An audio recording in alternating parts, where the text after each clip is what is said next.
কত টাকা বা সম্পদ থাকলে কোরবানি করতে হয়?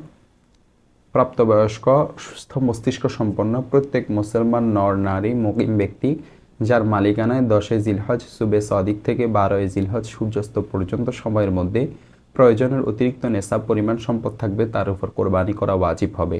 নিসাব হলো স্বর্ণের ক্ষেত্রে 7.5 ভরি আর রূপার ক্ষেত্রে 52.5 ভরি আর অন্যান্য বস্তুর ক্ষেত্রে 52.5 ভরি রূপার সমমূল্যের সম্পদ। স্বর্ণ বা রূপার কোনো একটি যদি পৃথকভাবে নেশাব পরিমাণ না হয় তবে স্বর্ণ রূপা উভয়টি মিলে কিংবা এর সাথে প্রয়োজনের অতিরিক্ত অন্য বস্তুর মূল্য মিলে 52.5 ভরি রূপার সমমূল্য হয়ে যায়, সেক্ষেত্রেও কোরবানি ওয়াজিব হবে।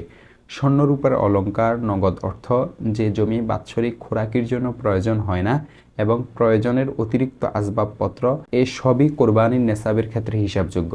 দেখতে পারেন বাদায়ে ওসানায় 4 নং খণ্ড 196 নং পৃষ্ঠা, আল মুহিতুল বুরহানি 8 নং খণ্ড 455 নং পৃষ্ঠা, ফাতাওয়ায়ে তাতারখানিয়া 17 নং খণ্ড 405 নং পৃষ্ঠা।